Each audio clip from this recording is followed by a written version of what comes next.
ओम श्री गणेशाय नमः। ओम नमः शिवाय। दोस्तों, आप सभी को हमारे YouTube channel Shraddha and faith में स्वागत है। दोस्तों, देवों के देव महादेव बहुत ही भोले माने जाते हैं, इसीलिए उनका एक नाम भोलेनाथ भी है। पौराणिक मान्यता के अनुसार भगवान शंकर को प्रसन्न करने के लिए किसी भी तरह के खास विशेष पूजन की आवश्यकता नहीं होती, क्योंकि कहा जाता है कि वह तो भोले है और भक्त के मन से की गई क्षणिक मात्र की भक्ति से ही वह प्रसन्न हो जाते हैं। अगर आप भी शिव की भक्ति और कृपा पाने के लिए सोमवार का व्रत करते हैं तो इस कथा से भोलेनाथ को प्रसन्न कर सकते हैं। दोस्तों, वह कथा इस प्रकार है। दोस्तों, एक बार किसी एक नगर में एक साहूकार रहता था। उसके घर में धन की कोई कमी नहीं थी, लेकिन कोई संतान न होने के कारण वह बहुत दुखी था। संतान प्राप्ति के लिए वह हर सोमवार को व्रत रखता था और पूरी श्रद्धा के साथ शिव मंदिर जाकर भगवान शिव और माता पार्वती की पूजा करता था। उसकी भक्ति देखकर एक दिन माँ पार्वती प्रसन्न होकर भगवान शिव से साहूकार की मनोकामना पूर्ण करने का निवेदन किया। पार्वती जी के आग्रह पर भगवान शिव ने कहा कि हे पार्वती, इस संसार में हर प्राणी को उसके कर्मों का फल मिलता है और जिसके भाग्य में जो हो उसे भोगना ही पड़ता है। लेकिन पार्वती जी ने साहूकार की भक्ति देखकर उसकी मनोकामना पूर्ण करने की इच्छा व्यक्त की। माता पार्वती के आग्रह पर शिव जी ने साहूकार को पुत्र प्राप्ति का वरदान तो दे दिया, लेकिन उन्होंने बताया कि यह बालक 12 वर्ष तक ही जीवित रहेगा। माता पार्वती और भगवान शिव की बातचीत को साहूकार सुन रहा था, इसलिए उसे न तो इस बात की खुशी थी और न ही दुख।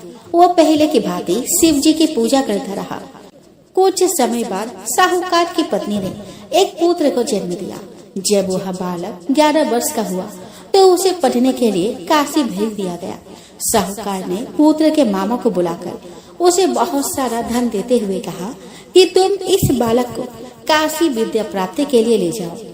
तुम लोग रास्ते में यज्ञ कराते जाना और ब्राह्मणों को भोजन दक्षिणा देते हुए जाना। दोनों मामा भांजे इसी तरह यज्ञ कराते और ब्राह्मणों को दान दक्षिणा देते काशी नगरी निकल पड़े। इस दौरान रात में एक नगर पड़ा, जहाँ नगर के राजा की कन्या का विवाह था। लेकिन जिस राजकुमार से उसका विवाह होने वाला था वह एक आंख से काना था। राजकुमार के पिता ने अपने पुत्र के काना होने की बात को छुपाने के लिए उसने सोचा कि क्यों न मैं साहूकार के पुत्र को दूल्हा बनाकर राजकुमारी से विवाह करा दूं। विवाह के बाद इसको धन देकर विदा कर दूंगा और राजकुमारी को अपने नगर ले आऊंगा। लड़के को दूल्हे के वस्त्र पहनाकर राजकुमारी से विवाह करा दिया गया। साहूकार का पुत्र ईमानदार था। उसे यह बात सही नहीं लगी, इसलिए उसने अवसर पाकर राजकुमारी के दुपट्टे पर लिखा कि तुम्हारा विवाह तो मेरे साथ हुआ है, लेकिन जिस राजकुमार के संग तुम्हें भेजा जाएगा वो एक आंख से काना है। मैं तो काशी पढ़ने जा रहा हूँ। जब राजकुमारी ने चुन्नी पल्ली की बातें पढ़ी तो उसने अपने माता पिता को यह बात बताई। राजा ने अपनी पुत्री को विदा नहीं किया, फिर बारात वापस चली गई। दूसरी ओर साहूकार का लड़का और उसका मामा काशी पहुँचे और वहाँ जाकर उन्होंने यज्ञ किया। जिस दिन लड़का 12 साल का हुआ उस दिन भी यज्ञ का आयोजन था। लड़के ने अपने मामा से कहा कि मेरी तबीयत कुछ ठीक नहीं है। मामा ने कहा कि तुम अंदर जाकर आराम कर लो। शिव जी के वरदान अनुसार कुछ ही देर में उस बालक के प्राण निकल गए। मृत भांजे को देखकर उसके मामा ने विलाप करना शुरू किया। संजोग बस उसी समय शिव जी और माता पार्वती उधर से जा रहे थे। पार्वती माता ने भोलेनाथ से कहा कि स्वामी, मुझे इसके रोने के स्वर सहन नहीं हो रहा। आप इस व्यक्ति के कष्ट को अवश्य दूर करें। जब शिव जी मृत बालक के समीप गए तो वह बोले कि यह उसी साहूकार का पुत्र है जिससे मैंने 12 वर्ष की आयु का वरदान दिया था। अब इसकी आयु पूरी हो चुकी है। लेकिन मातृ भाव से विभोर माता पार्वती ने कहा कि हे महादेव, आप इस बालक को और आयु देने की कृपा करे, अन्यथा इसके वियोग में इसके माता पिता भी तड़प तड़प कर मर जाएंगे। माता पार्वती के पुनः आग्रह पर भगवान शिव ने उस लड़के को जीवित होने का वरदान दे दिया। शिव जी की कृपा से वह लड़का जीवित हो गया। शिक्षा पूरी करके लड़का मामा के साथ अपने नगर की ओर वापस चल दिया। दोनों चलते हुए उसी नगर में पहुँचे जहाँ उसका विवाह हुआ था। उस नगर में भी उन्होंने यज्ञ का आयोजन किया। उस लड़के के ससुर ने उसे पहचान लिया और महल में ले जाकर उसकी खातिरदारी की और अपने पुत्री को विदा किया। इधर साहूकार और उसकी पत्नी भूखे प्यासे रहकर बेटे की प्रतीक्षा कर रहे थे।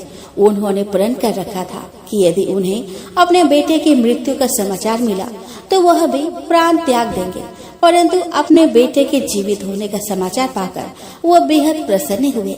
उसी रात भगवान शिव ने साहूकार के स्वप्न में आकर कहा कि हे सृष्टि, मैंने तेरे सोमवार के व्रत करने और व्रत कथा सुनने से प्रसन्न होकर तेरे पुत्र को लंबी आयु प्रदान की है। इसी प्रकार जो कोई सोमवार व्रत करता है और कथा सुनता और पढ़ता है, उसके सभी दुख दूर होते हैं और सभी मनोकामनाएं पूर्ण होती है। तो दोस्तों, एक बार शिव जी और माता पार्वती मृत्यु लोक पर घूम रहे थे। घूमते घूमते वह विदर्भ देश के अमरावती नामक नगर में आ गए। उस नगर में एक सुंदर शिव मंदिर था, इसीलिए महादेव जी पार्वती जी के साथ वहाँ रहने लग गए। एक दिन बातों बातों में पार्वती जी ने शिव जी को चौसर खेलने को कहा। शिव जी राजी हो गए और चौसर खेलने लग गए। उसी समय मंदिर का पुजारी दैनिक आरती के लिए आया। पार्वती ने पुजारी से पूछा कि बताओ, हम दोनों में चौसर में कौन जीतेगा। वह पुजारी भगवान शिव का भक्त था और उसके मुंह से तुरंत निकल पड़ा, महादेव जी जीतेंगे। चौसर का खेल खत्म होने पर पार्वती जी जीत गई और शिव जी हार गए। पार्वती जी ने क्रोधित होकर उस पुजारी को श्राप देना चाहा, तभी शिव जी ने उन्हें रोक दिया और कहा कि यह तो भाग्य का खेल है, उसकी कोई गलती नहीं है। फिर भी माता पार्वती ने उसे कोढ़ी होने का श्राप दे दिया। उसे कोढ़ हो गया। काफी समय तक वह कोढ़ से पीड़ित रहा। एक दिन एक अप्सरा उस मंदिर में शिव जी की आराधना के लिए आई और उसने उस पुजारी के कोढ़ को देखा। अप्सरा ने उस पुजारी को कोढ़ का कारण पूछा तो उसने सारी घटना उसे सुना दी। अप्सरा ने उस पुजारी को कहा कि तुम्हें इस कोढ़ से मुक्ति पाने के लिए 16 सोमवार का व्रत करना चाहिए। उस पुजारी ने व्रत करने की विधि पूछी। अप्सरा ने बताया कि सोमवार के दिन नहा धोकर साफ कपड़े पहन लेना और आधा किलो आटे से पंजरी बना देना। उस पंजरी के 3 भाग करना। प्रदोष काल में भगवान शिव की आराधना करना। इस पंजरी के 1/3 हिस्से को आरती में आने वाले लोगों को प्रसाद के रूप में देना। इस तरह 16 सोमवार तक यही विधि अपनाना। 17वें सोमवार को 1/4 गेहूं की आटा से चूरमा बना देना और शिव जी को अर्पित कर लोगों में बांट देना। इससे तुम्हारा कोढ़ दूर हो जाएगा। इस तरह 16 सोमवार व्रत करने से उसका कोढ़ दूर हो गया और वह खुशी खुशी रहने लगा। एक दिन शिव जी और पार्वती जी दोबारा उस मंदिर में लौटे और उस पुजारी को एकदम स्वस्थ देखा। पार्वती जी ने उस पुजारी से स्वस्थ होने का राज पूछा। उस पुजारी ने कहा कि उसने 16 सोमवार व्रत किए जिससे उसका कोढ़ दूर हो गया। पार्वती जी इस व्रत के बारे में सुनकर बहुत प्रसन्न हुई। उन्होंने भी यह व्रत किया और इससे उनका पुत्र वापस घर लौट आया और आज्ञाकारी बन गया। कार्तिकेय ने अपनी माता से उनके मानसिक परिवर्तन का कारण पूछा जिससे वो वापस घर लौट आए। पार्वती ने उन्हें इन सब के पीछे 16 सोमवार व्रत के बारे में बताया। कार्तिकेय यह सुनकर बहुत खुश हुए। कार्तिकेय ने अपने दूर गए ब्राह्मण मित्र से मिलने के लिए उस व्रत को किया और 16 सोमवार होने पर उसका मित्र उनसे मिलने विदेश से वापस लौट आया। उनके मित्र ने इस राज का कारण पूछा तो कार्तिकेय ने 16 सोमवार व्रत की महिमा बताई। यह सुनकर उस ब्राह्मण मित्र ने भी विवाह के लिए 16 सोमवार व्रत रखने के लिए विचार किया। एक दिन राजा अपने पुत्री के विवाह की तैयारी कर रहा था। कई राजकुमार राजा के पुत्र से विवाह करने के लिए आए। राजा ने एक शर्त रखी कि जिस भी व्यक्ति के गले में हथिनी वरमाला डालेगी, उसके साथ ही उसके पुत्री का विवाह होगा। वो ब्राह्मण भी वही था और भाग्य से उस हथिनी ने उस ब्राह्मण के गले में वरमाला डाल दी और शर्त के अनुसार राजा ने उस ब्राह्मण से अपने पुत्री का विवाह करा दिया। एक दिन राजकुमारी ने ब्राह्मण से पूछा कि आपने ऐसा क्या पुण्य किया जो हथिनी ने दूसरे सभी राजकुमारों को छोड़कर आपके गले में वरमाला डाली। उसने कहा कि प्रिय, मैंने अपने मित्र कार्तिकेय के कहने पर 16 सोमवार के व्रत किए थे। उसी के परिणाम स्वरूप तुम लक्ष्मी जैसी दुल्हन मुझे मिली। राजकुमारी यह सुनकर बहुत प्रभावित हुई और उसने भी पुत्र प्राप्ति के लिए 16 सोमवार का व्रत रखा। फलस्वरूप उसके एक सुंदर पुत्र का जन्म हुआ और जब पुत्र बड़ा हुआ तो पुत्र ने पूछा कि माँ, आपने ऐसा क्या किया जो आपको मेरे जैसा पुत्र मिला। उसने भी पुत्र को 16 सोमवार व्रत की महिमा बताई। यह सुनकर उसने भी राजपाट की इच्छा के लिए यह व्रत रखा। उसी समय एक राजा अपने पुत्री के विवाह के लिए वर तलाश कर रहा था, तो लोगों ने उस बालक को विवाह के लिए उचित बताया। राजा को इसकी सूचना मिलते ही उसने अपने पुत्री का विवाह उस बालक के साथ कर दिया। कुछ सालों बाद जब राजा की मृत्यु हुई तो वो राजा बन गया, क्योंकि उस राजा के कोई पुत्र नहीं था। राजपाट मिलने के बाद भी वह सोमवार व्रत करता रहा। एक दिन 17वें सोमवार व्रत पर उसकी पत्नी को भी पूजा के लिए शिव मंदिर आने को कहा, लेकिन उसने खुद आने के बजाय दासी को भेज दिया।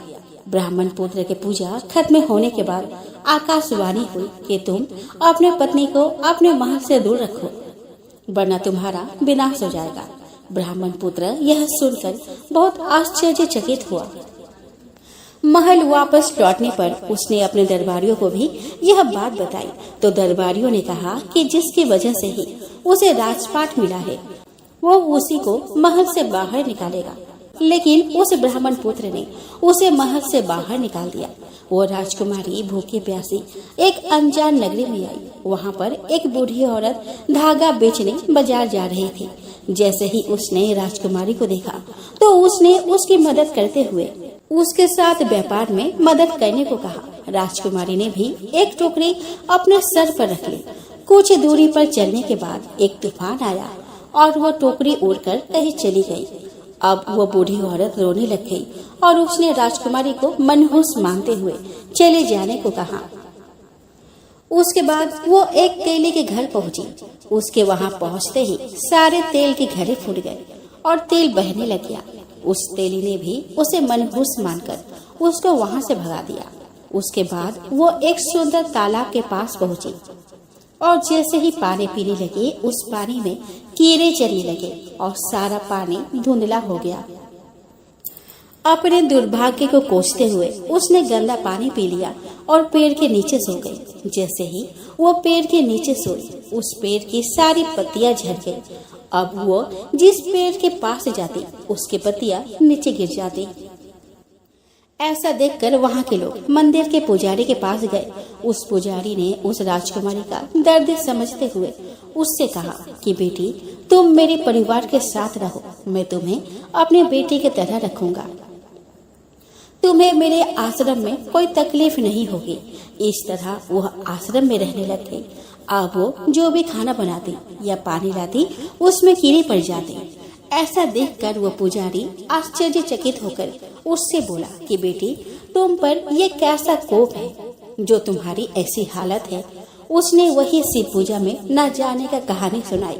उस पुजारी ने शिव जी की आराधना की और उसको 16 सोमवार व्रत करने को कहा, जिससे उसे जरूर राहत मिलेगी। उसने 16 सोमवार व्रत किया और 17वें सोमवार पर ब्राह्मण पुत्र उसके बारे में सोचने लगा, वो कहाँ होगी, मुझे उसकी तलाश करनी चाहिए। इसीलिए उसने अपने आदमी भेजकर अपनी पत्नी को ढूंढने को कहा। उसके आदमी ढूंढते ढूंढते उस पुजारी के घर पहुंच गए और उन्हें वहां राजकुमारी का पता चल गया। उन्होंने पुजारी से राजकुमारी को घर ले जाने को कहा, लेकिन पुजारी ने मना करते हुए कहा कि अपने राजा को कहो कि वह खुद आकर इसे ले जाए। राजा खुद वहाँ पर आया और राजकुमारी को वापस अपने महल ले आया।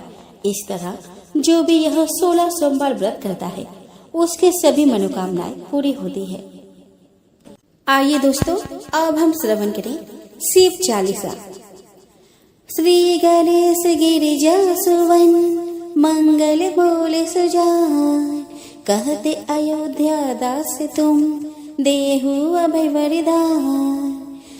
जय गिरिजापति दीन दयाला, सदा करत संतन प्रतिपाला। भाले चंद्रमा सोहत नीके, कानन कुंडल नागफनी के। अंगे गौर सिर गंग बहाय, मुंडे माल तन छारे लगाए। वस्त्र खाले बाघंबर सोहे, छवि को देख नाग मुनि मोहे। मैना मातु की है विदुलारी, माँ में अंग सोहत छवि न्यारी। कर त्रिशूल सोहत छवि भारी, करत सदा शत्रुन छयकारी। नंदी गणेश सोहता कैसे, सागर मध्य कमल है जैसे। कार्तिक श्यामे और गर राव, या छवि को कही जात न काऊ।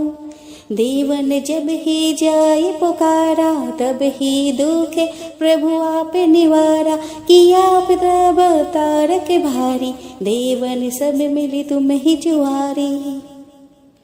तुरत सडानन आप पठायो, लवनी में से महामारी गिरायो। आप जलंधर असुर संहारा, सुयस तुम्हारा विदित संसारा। त्रिपुरासुर संयुद्ध मचाई, सब ही कृपा कर लीने बचाई। किया तप ही भागीरथ भारी, पूर्व प्रतिज्ञा सुपुरारी।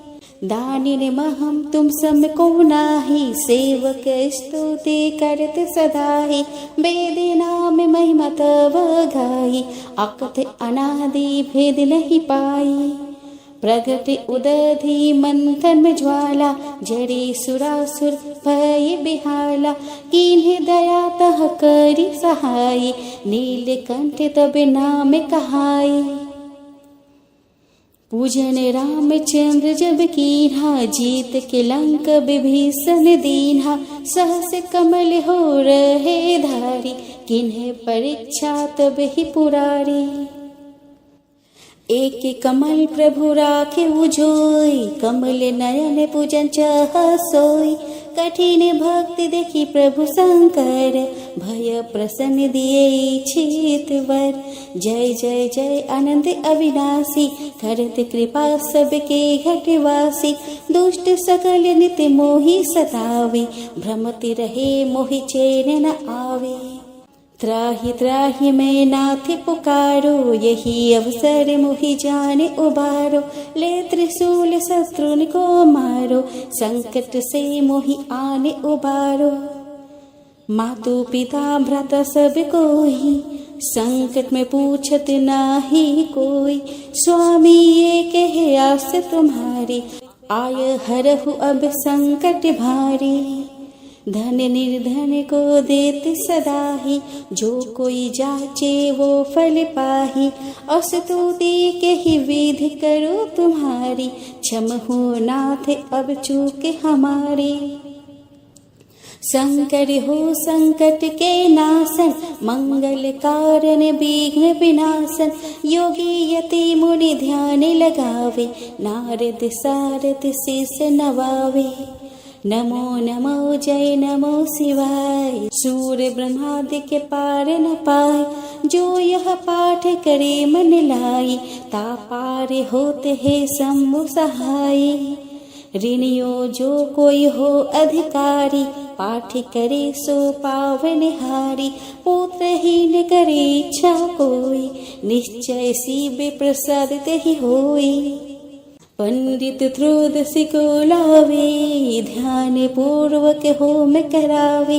त्रयोदशी व्रत करे हमेशा, तन नहीं ताकि रहे कलेसा। धूप दीप नैवेद्य चढ़ावे, शंकर सम्मुख पाठ सुनावे। जन्म जन्म के पाप नसावे, अंत्यवास शिव पूरे में पावे। कहे अयोध्यास तुम्हारी, जानी सकल दुख हरहु हमारी। नित्य नेम कर प्रातः ही पाठ करो चालीसा, तुम मेरी मनोकामना पूर्ण करो जगदीश। मगसर छठी हेमंत ऋतु, संवत 64 जान, स्तुति चालीसा शिव ही पूर्ण की निकल्या। आइए दोस्तों, अब हम श्रवण करें शिव जी की आरती। ओम जय शिव ओंकार, स्वामी जय शिव ओंकार। ब्रह्मा विष्णु सदा शिव, हरिधांगी धारा।